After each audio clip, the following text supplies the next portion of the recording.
vais continuer et terminer à vous informer des règles de la pièce profonde du dojo.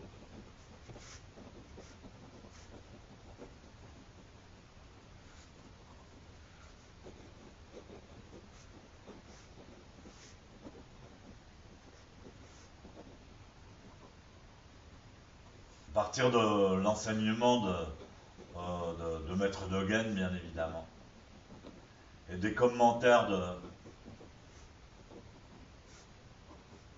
Mokusho Senku, Étienne. Il avait enseigné ça à la Gendronnière, il fait des commentaires sur ce texte.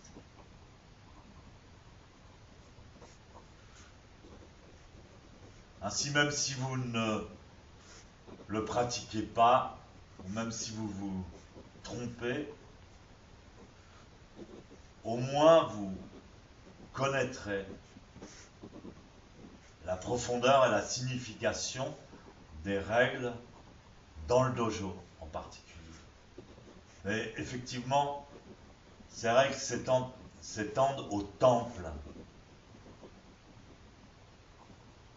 C'est très important dans le zen, les portes d'entrée.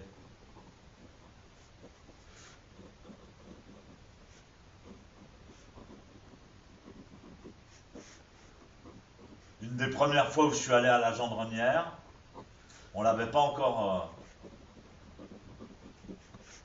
Si on venait juste d'acheter la Gendronnière, et je suis allé à la Gendronnière avec Maître Deshimaru dans sa DS, dans sa voiture. Et au moment où on a franchi la porte du temple,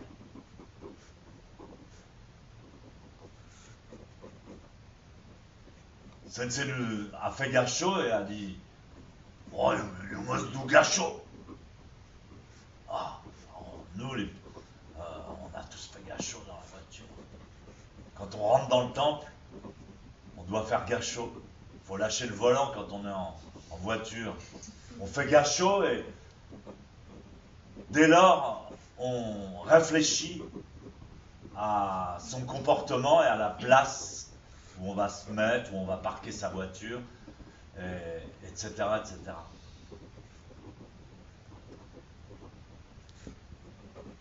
C'est très important. Alors, si on le fait pas, c'est pas grave, mais si on le fait, c'est super. Et donc, je veux juste vous expliquer la signification profonde. En tous les cas, essayer de tout ce comportement. Pourquoi on rentre du pied gauche, pourquoi on garde les mains sur l'abdomen, comment on doit se comporter dans le dojo, et pourquoi surtout.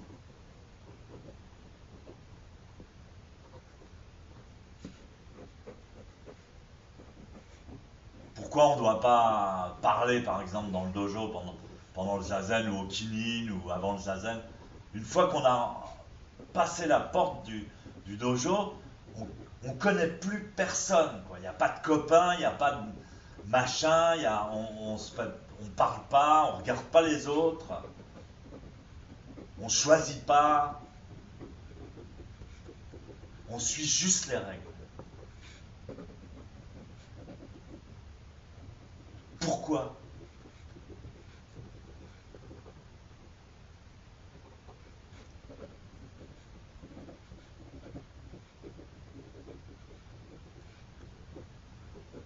C'est comme au théâtre, si vous faites du théâtre ou si vous en avez fait, il y a la répétition et puis il y a le véritable show. Quand il y a les spectateurs, une fois qu'on rentre sur scène, c'est plus de la répétition. Si on est mauvais, on se plante, on prend des tomates. Et là, il y a une espèce de implacabilité.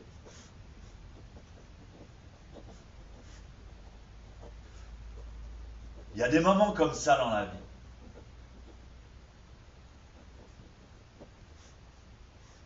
Où on ne plaisante pas, où il n'y a plus de copains, il n'y a plus d'amis, il n'y a même plus d'épouse, il n'y a même peut-être même plus d'enfants, il n'y a plus rien. Il n'y a plus rien que soi face à son destin.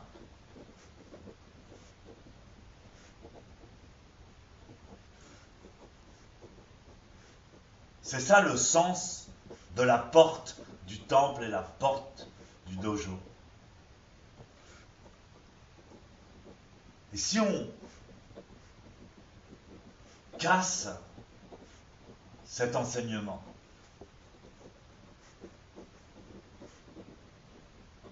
on casse la magie. La magie du zazen, ça ne veut plus rien dire.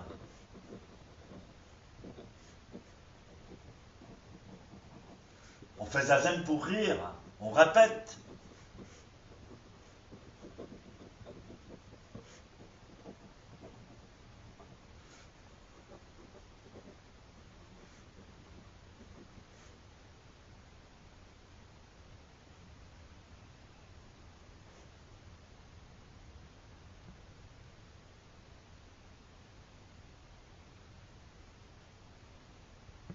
Donc je voudrais vous parler de ça. Bon, j'ai quelques petits trucs auxquels j'ai réfléchi.